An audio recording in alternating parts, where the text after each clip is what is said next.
Because I'm at Springbrook Nature Center. I volunteer there. I'm the one that fills the bird feeders and maintains them. So. I walk there. Oh, do you? I've Okay. been there for a while, but yeah, Okay. my daughter and I walk there. So I've got a resident flock of wild turkeys that come around. Yeah. Yeah, we do too. Yeah, they're fun. So the kids love Yeah. seeing them. You know, we got a great window that looks out on the bird feeders, and the kids, turkey, turkey. Welcome. Okay. I'm Neal. Hi. I was doing the videos. Okay. I just thought I'd come in. All right. Is it time to start? Sure is. Okay.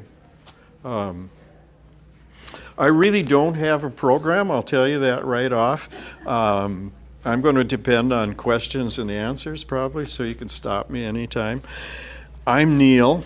I'm the guy that fills and maintains the bird feeders at Springbrook Nature Center, and I just have more fun filling bird feeders. I maintain 60 bird feeders in 3 counties, Anoka, Hennepin, and Pine County. And it's interesting, the one in Pine County, you know, you get all kinds of different feeders.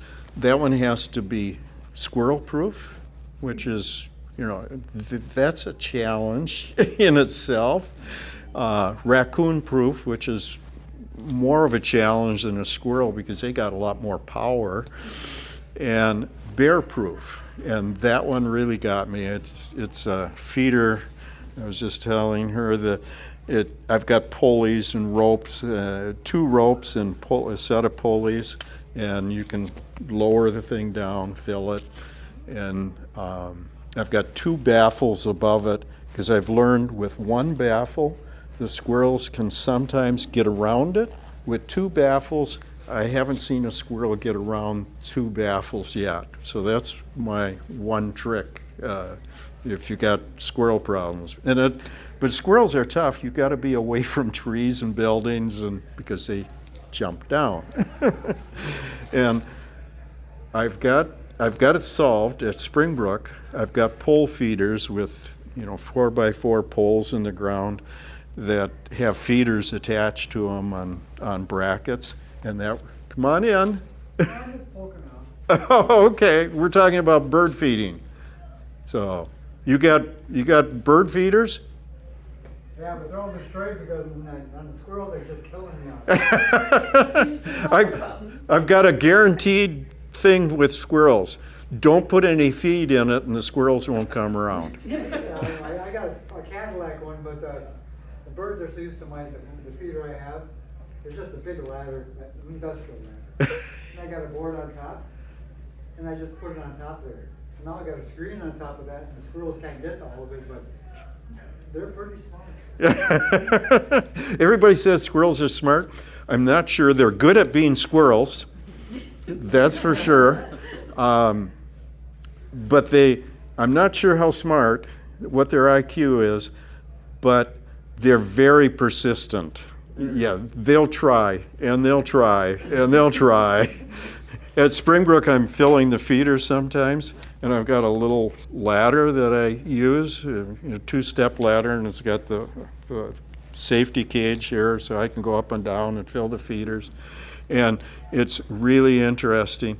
If I leave that underneath the feeders, they immediately see that ladder, and they go, oh, it's a ladder. It's here for me. And they go right up. Otherwise, they can't get onto my feeders at Springbrook Nature Center. The other thing I found, I bought a tote at Menards, one of the thick ones. Had my bags of bird food in there. They chewed through the tote to get to the bird food. Yeah, you gotta use metal containers. I got one. Yeah. Now I changed everything all metal now. Yeah, and even that. Sometimes rodents will get through. So. No, because I looked at the bottom of it. There's no holes in the side of it or anything. Yeah. I don't know how they're getting in there. And raccoons is another matter. I went in the garage one time where I'm storing dog food to feed the flying squirrels. But anyhow, I go in there and I left the cover off of the dog food container, and here goes Mama Raccoon, and then there were 6 little ones going out of the garbage can, exiting the garage, and I'm going, oh, this is a show. And The the, neighbor, when he was alive across the street, he didn't have a cap on his atmospheric vent for his plumbing. Some time went by, he couldn't flush anything anymore. So, well, make a long story short, he finally called in a plumber. Baby raccoons got in there, almost got into the house. He had to rotor the whole system because raccoons got in through that little vent pipe for your plumbing system. And I thought, wow. horror stories for plumbers. I'm a plumber, by the way. That was, because he says there was 4 little ones in there. Oh, wow. And the mom couldn't get in there. I don't see how they got in. Is this the backyard bird feeder? I'm the guy. Yeah. Okay, all right. And the reason I got into nature to begin with is my grandmother gave me a reptile book, you know, the Golden Guide series. And I think this costs like 50 cents or 25 cents because I'm a really old person. And she gave me this, and I immediately went out and had to find snakes and lizards and everything. So I got into nature. My brother got mad at me one time. He ripped a bunch of pages. But so my other brother got an insect book. My older brother got 2 really nice bird books. I ended up with all the nature guides because I was the one that was interested. And so I became, if on good days, I might call myself an amateur naturalist. I've never had biology or any real training, although I've been a master naturalist and other things. So, and I'm there at Springbrook every day, filling the bird feeder 7 days a week. So I'm kind of committed to filling bird feeders. So anyhow, does everybody have bird feeders? Everybody has bird feeders. Everybody has squirrels. Okay. I participate in the Christmas bird count, and we go around, you know, in a set area, and we you know, there's nature areas we can count birds in, like any unfrozen water might have ducks in it, that type of thing. But we're looking for birds, and we see so many empty bird feeders. It's just incredible. And then we'll find one that's got a bunch of birds around it, and then the bird feeder is filled, and it's probably got 10 bird feeders out there or whatever. It's just fun to see that, and then we can count. And we look for fruit trees, you know, that might have you know, the decorative crab trees, because we're looking for robins and maybe cedar waxwings and stuff like that. So we have great fun doing that. Well, anyhow, I brought some samples of what I do, I guess. The primary thing that, you know, everybody goes out and they buy bird food. I don't know if this is an expensive one or not, but it's got a lot of the red sorghum in it and the little white proso millet. And the red sorghum, the birds really don't eat much of that, and so it's just goes on the ground. And then it's got cracked corn in it. Sometimes they put wheat in it and other things that the birds really don't eat. And what I do is I feed mostly black sunflower seeds because that's what the birds want. I mix other things in it because other birds want some of that, like the sparrows like the white millet. And I mix the inexpensive with the black oil sunflower about 10 to 1. There's about 10 parts sunflower and about 1 part your wild bird mix. And so people, you know, you're feeding this and they go, well, all I get is sparrows or all I get is blackbirds. Well, got to start feeding, you know, the sunflower seeds that the birds really like. So that was one of the things that I wanted to point out. I like, I have a question about that. So we do that, but we have those shelves everywhere. And so I thought, well, maybe I just need to get the sunflowers without the shelves. But of course, that's more expensive. more expensive, yes. And somebody said they really should try to work for it. I don't know if that's a thing. Is that true?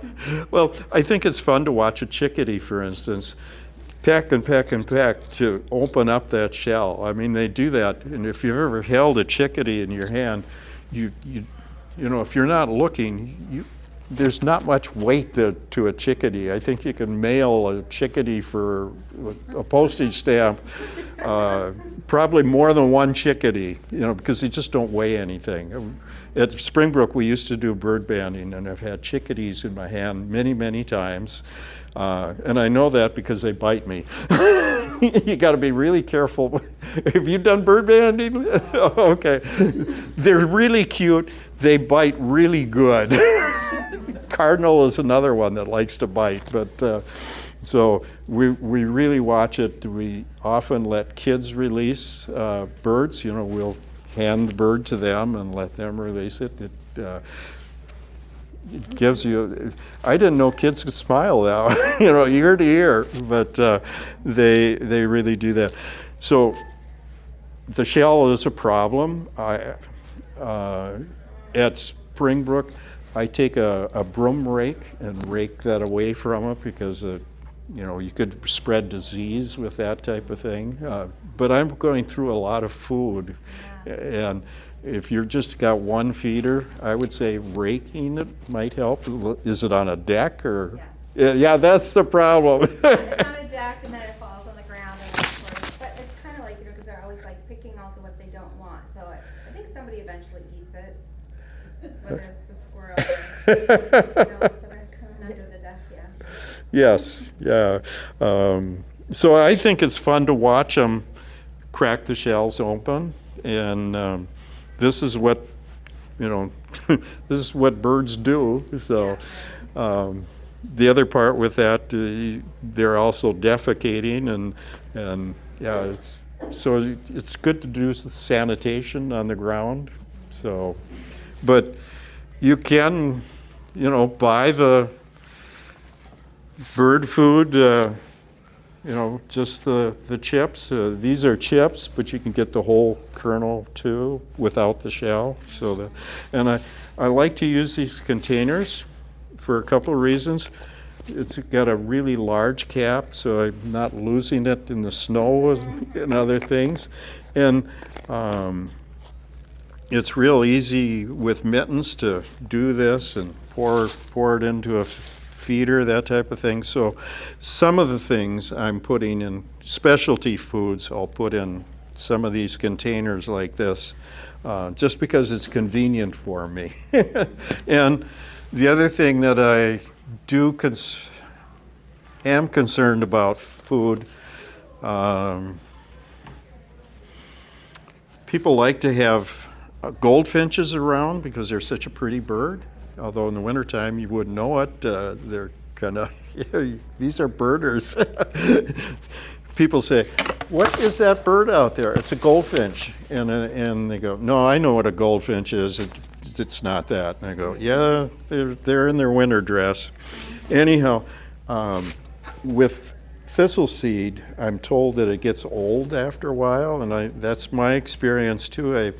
I try to buy for Springbrook in 50-pound bags, and I bought a 50-pound bag, and well, that lasts about too long, and then they're not eating it anymore. And so I didn't throw the feed away. I mixed it in with Neal's special mix, got rid of it that way. I don't know if anybody ate it, but you know, you got special feeders for the thistle feed. And one of the things I do, because it gets old, or it gets wet, because in Minnesota it rains or snow or whatever, I don't fill it all the way. I put a mark here, said, you know, that's my top fill, and all the openings are below this. So the other thing I do is I like to have a baffle above it sometimes, and to keep the rain off of it, because these little holes get plugged up. And I've got some feeders that now have 3 holes here, because these things start to get plugged up after a while. You're cleaning them? Yeah, okay. And it's a pain to have them clean. And the ones with 3 holes at each perch seems like it's self-cleaning. I don't know why, but the birds do a good job doing that. So,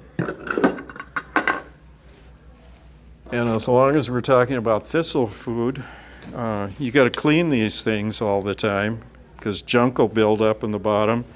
I use things like this. This is a baby bottle brush that's adapted to a driveway marker, because you got to get that gunk out of the bottom, and I can use this to do that. So maintenance is always a big thing. One of the things that I've been doing for the last year is I've been using, this is called golden safflower seed, and I've had white before. This one I'm told is a little softer shell or something. Anyhow, the goldfinches, as soon as I started using this, I had more goldfinches.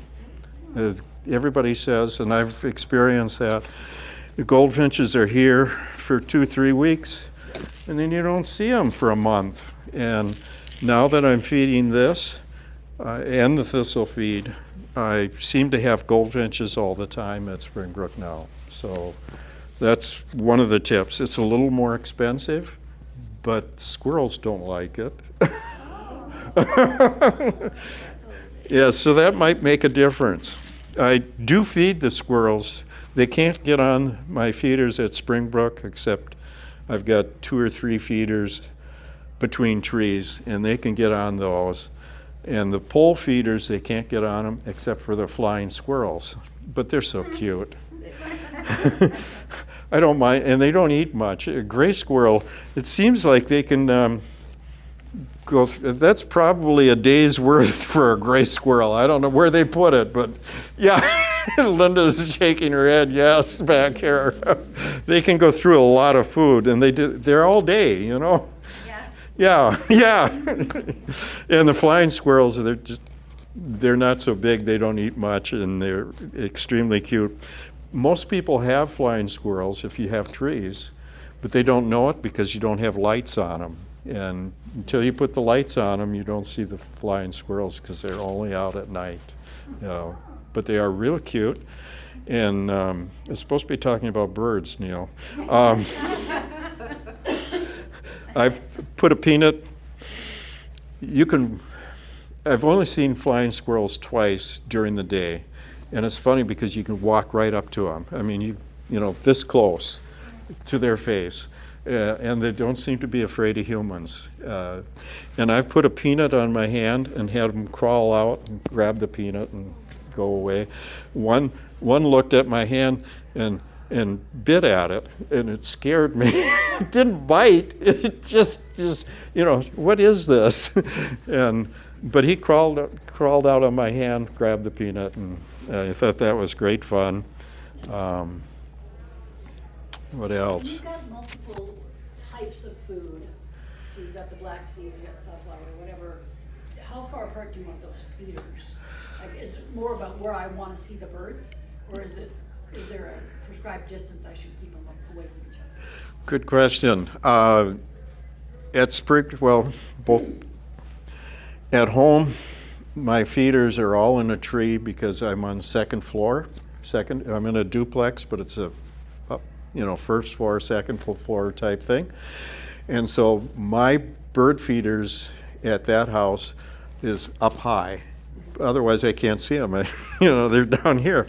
And so I put them wherever I want them. And at Springbrook, I've got them on 4x4 poles. I think there's 4 poles, and there's 4 sides to a 4x4. So I've got brackets on each of them, so they're all close. In fact, some of them will have more than one feeder on each bracket, so they're really close. I've got about 30 feeders between 4 poles, so you can tell I've got multiple feeders.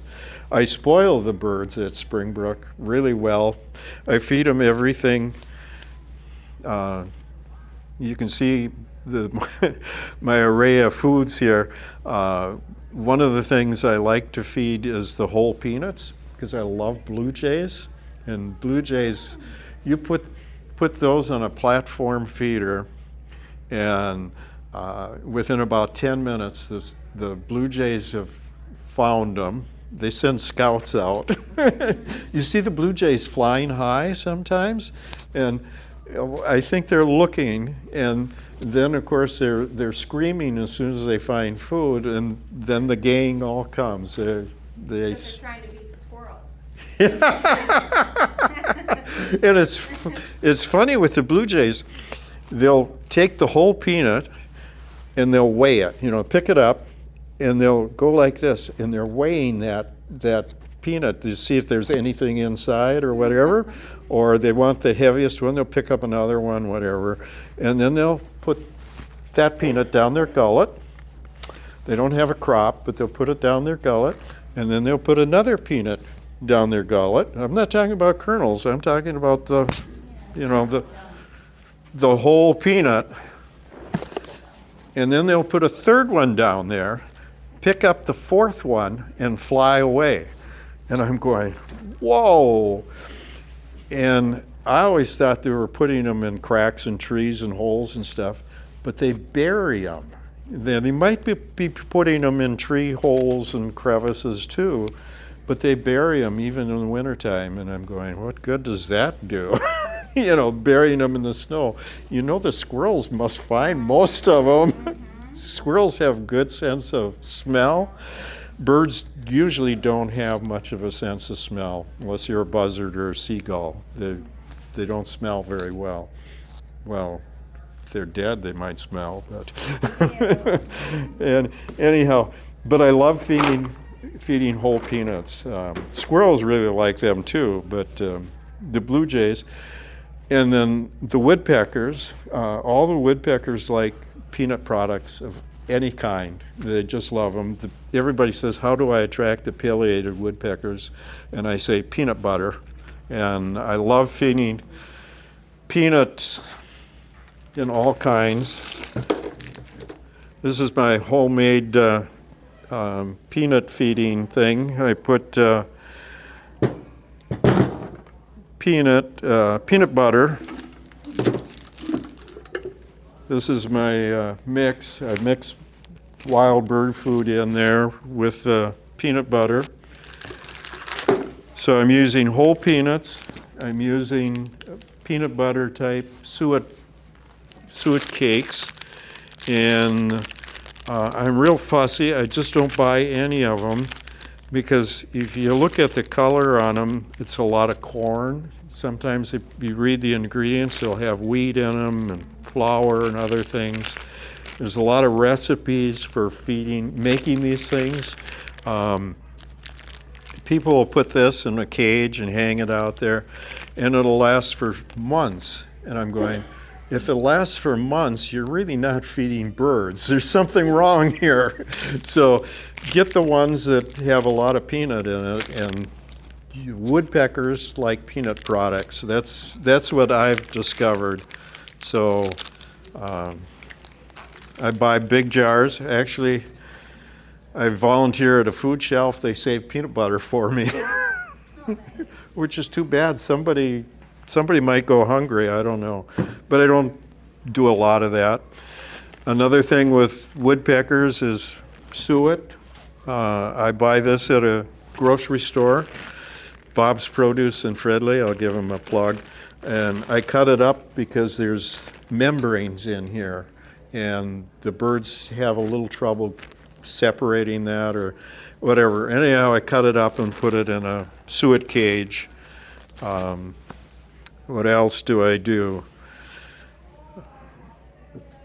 The other peanut product that I use is I'll buy kernels, shelled peanuts. I grew up in Coon Rapids, not far from here. I'm a country boy.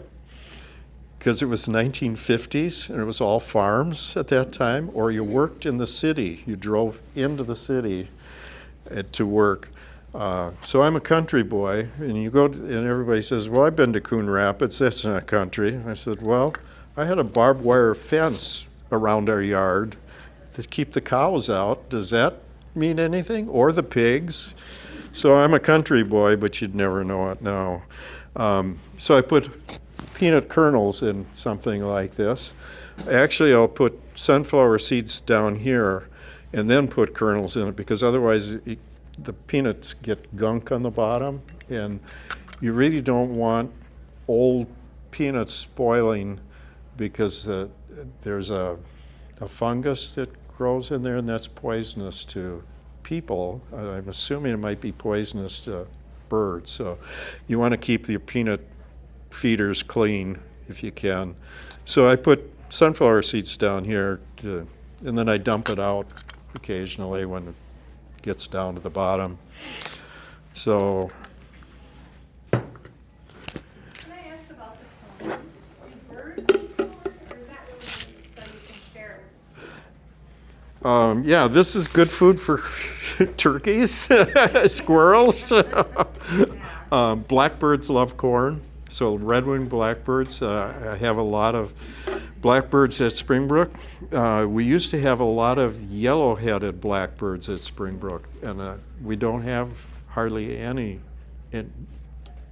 nowadays. So I don't know what happened with the red-headed or yellow-headed blackbirds, excuse me. So it's good for blackbirds. Starlings too, though. People don't want starlings sometimes, but they're here. So some birds eat it. I think doves are another one that eats corn. Pigeons will. So I mix some of it in Neal's special food, because it comes in the wild bird seed. And birds are eating it. Yeah, do chickadees eat the corn, I think? I think they will. They seem to be cleaning up under the suet that has some, Yeah. because the woodpeckers don't eat the corn, it drops to the deck, and now I see the chickadees cleaning it up. I think chickadees will eat just about anything. They seem pretty flexible. Yeah. So they're great feeder birds, because they come around. You know, the first you put up a new bird feeder, it's the chickadees that are usually there first, and it's just fun. So, and then I'm on my two-step ladder filling these feeders at Springbrook. They'll land on my hat. Sometimes they'll land on my arm. I don't know if it's because there isn't people bothering them at Springbrook or what, but chickadees are just fun, and they don't seem to mind human activity. It's real common for me to be filling one feeder and they're over here feeding 5-6 feet away. It doesn't seem to bother them. One of the things, and maybe for backyard bird feeding this isn't really important, but I like these cans to fill the bird feeders. You know, you can easily fill a tube feeder with something like this. It makes a good scoop. These are homemade, you can tell. I like tape. This has got a garage door handle on it. This is a can I picked up at Springbrook. It's got a 22 hole in here. 22 shell went through here, the bottom of it. You're not supposed to be hunting at Springbrook, but whatever, I don't know. It's an old one. So, and I wrap tape around here because it gets cold in the winter in Minnesota. And if your hands are wet or anything or moisture, you might get a little sticky. And so, and you can get a mitten in here too. I mean, so this, I like these. And maybe it's not as an advantage because I'm buying 50-pound bags, and you know, that's big on that. So. And where are you buying your stuff? Because I've just been going to Menards, right? And so the cheapest stuff you're gonna find, I feel, has a lot of corn in there. So I thought, oh, I'm not gonna buy that because obviously that's the cheap stuff and it's got corn, and I thought birds didn't like corn. So then I've been trying to get like the the stuff with the fruit in there. Uh-huh. That's, you know, a little bag is like super expensive. I don't know. Sure. So And getting that cheap bag with the corn is okay? I think it's okay because there are some birds that really like it.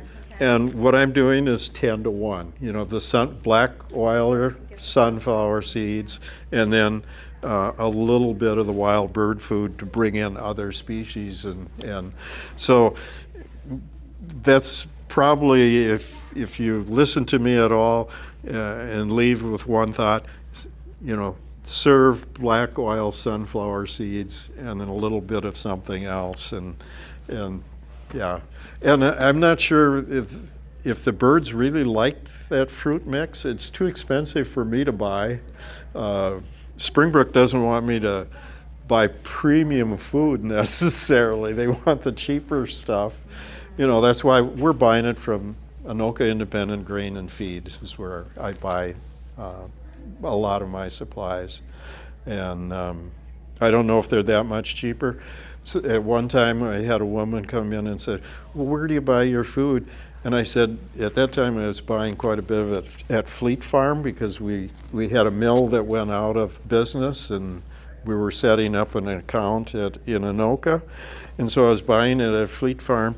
And she says, oh, you're serving them cheap stuff. And I'm going, no, I'm mixing a little bit of the cheap stuff with a whole bunch of good stuff. So, but she left before I could say, hey, I'm doing it right. So, okay, what didn't I cover?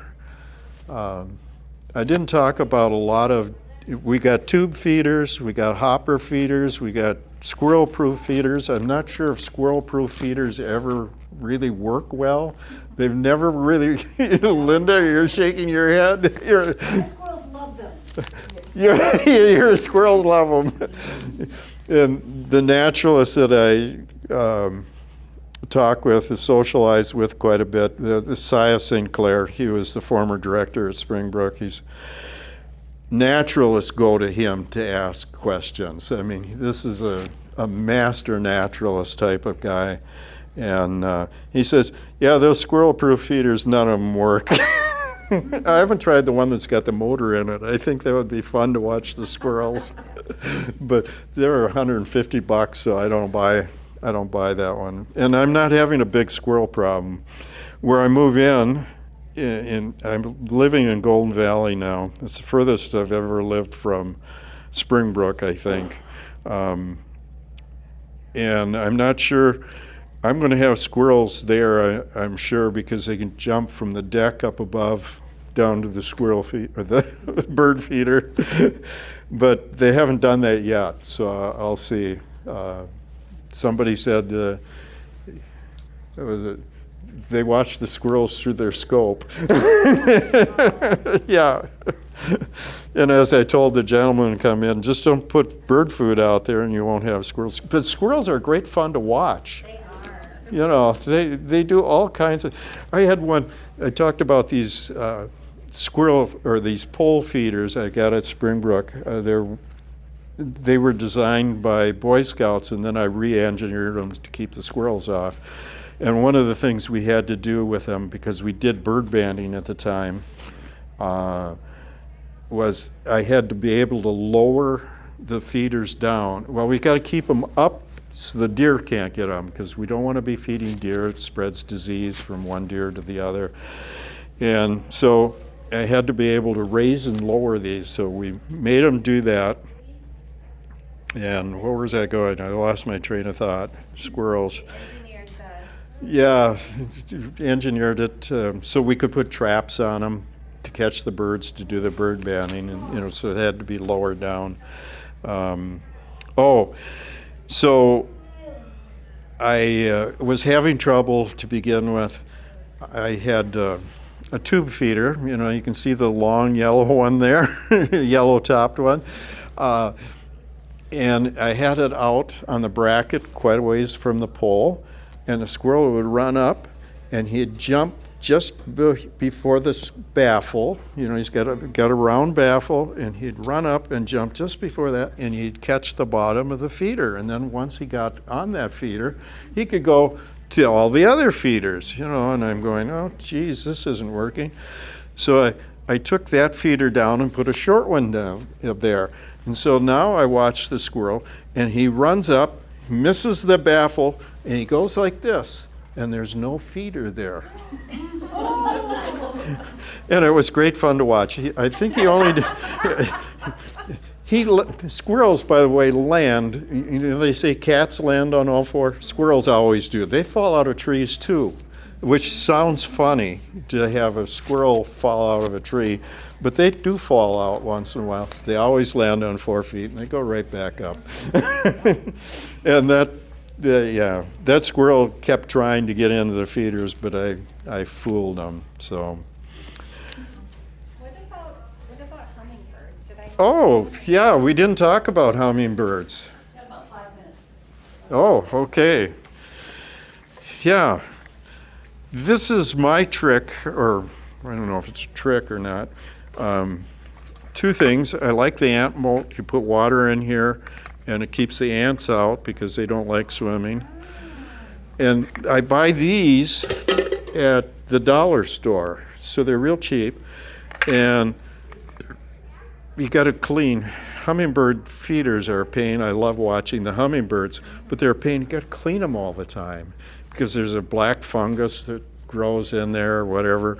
And so I get these at the dollar store, and this one needs to be cleaned, so I take it in, that cleans, but at the same time, I'm hanging the next one up. I've got a spare one, and I hang it up in its place, and I fill it and all that. And I know that this one is clean because these all come apart. I don't have to, it unscrews, it comes apart. I put the flour in backwards till I know that this is clean, and then when I fill it, or I'm going to fill it, I take it out and punch it back in. They just snap in and out. And so I know that this one's ready for next year. I'm ready to go with that. And, oh, here we go. And they always, you got to boil the syrup and all that, measure it. It's 4-to-1 is what the, 1 sugar water? yeah. 1 part sugar, 4 parts water. And I mark it on this container. It's my handy dandy orange juice container. I got a little handle to make it handy because I'm going up and down on the ladder. And so I put sugar in here, and I don't boil it anymore because as soon as the hummingbird sticks his tongue in here, he's contaminated it. So it's not clean anymore, or super clean. Not sterile. So I put the hottest water I have, at my tap water, up to the mark. I've already measured this. Put the cap on, shake it, and in a few minutes it's ready to go. You gotta let it cool. You don't want to burn that hummingbird's tongue. So I'll do that an hour ahead of time or whatever. And so I'm not boiling it anymore. We had a woman who worked at Springbrook. I shouldn't tell this story. She put the hummingbird, she's making syrup for the hummingbird. She's got it on the stove, and she went to answer the phone or something. And, this is hot. Yeah, it's boiled, and it went on the stove, and it burned or whatever. Anyhow, we're owned by the city of Fridley. We had the Fridley Fire Department out. They had to evacuate the building and put fans up. So I don't boil the syrup anymore. You can buy it pre-made. I know people that have used red soda pop. I don't know if that's a good idea. I'm more concerned about the hummingbird. But this works good for me, and I run that by many birders, and the birders that know, some of them have medical backgrounds. They said, yeah, it doesn't have to be sterile because it's going to be out in the wild anyhow. I have success with it. It's great fun to see the hummingbirds. I'd like to have them like they do in Arizona, where you got dozens of them at a time. I go up to Pine City. I said I've maintained some feeders up there. And at my friend's house, she's got hummingbirds to beat the band. She's got orioles to beat the band. And I'm lucky to have one once in a while. They're territorial, so you have to have more than one feeder sometimes. Yeah. Yeah, usually you have 2 feeders. So a feeder option that I've just delighted in is, I think it was at Menards, there's a suction cup one you can put on the outside of a window. Oh, And I've got a second story kitchen, and so I can have on, like, when I'm washing dishes, I get a hummingbird right in front of me. The problem with it is the ants just climb up the side of the house to get to it, so you can't use the baffle trick for Yeah. water, but it's just so cool, because they're literally right outside my window. In fact, that's what I buy.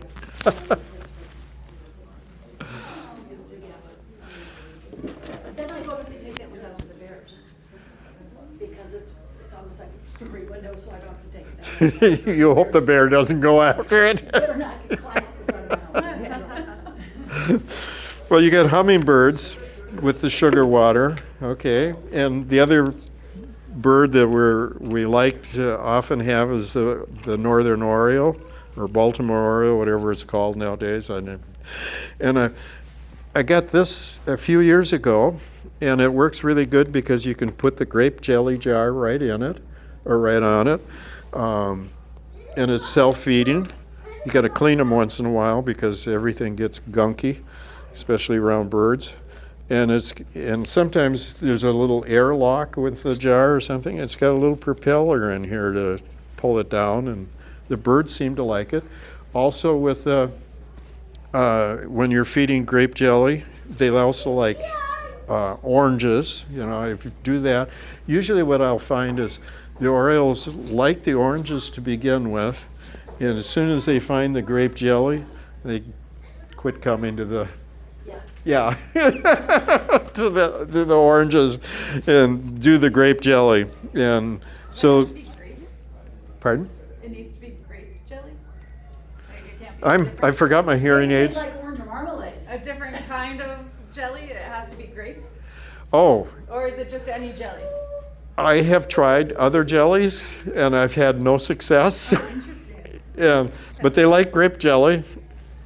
In fact, I've got one guy that says, "Oh yeah, I buy Welch's because they like that better." I don't know. I feed this at Springbrook. They seem to like it. The red-bellied woodpecker also likes it, and what is it? House finches like it too. There's a few birds that will do it. Mostly it's the red-bellied.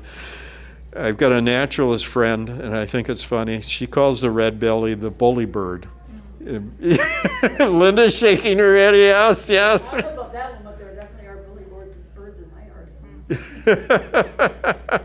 Yeah, they're big enough that when they come to the feeder, oftentimes other birds will leave. So, anyhow, this has been successful for me. Let's see, I talked about suet. I have used, some birds really don't like feeders that much, especially the tube feeders. They like a platform type of thing. You know, it's more like ground feeding or whatever. And if you go to Springbrook, I got turkey roasting pans that have slits in them, so good drainage. And then I had somebody drill holes about every, I don't know, a couple centimeters or an inch apart around the rim for extra drainage, and that works really good. I get the juncals up there, which are mostly ground feeding birds. Cardinals are really kind of like to be on the ground too to feed, but they'll be in the tray, and they'll use other feeders too. So, okay. Any other questions? It was great conversation. I love the interaction here. This is only the second time I've ever talked in front of people. Usually I don't do that. I'm chair of the Springbrook Nature Center Foundation, and basically what I do is I go out and ask for money, which is a little different, but I'm a volunteer. I'm on the board, but I'm also a volunteer. Most of the board members aren't necessarily volunteers, and back and forth, whatever.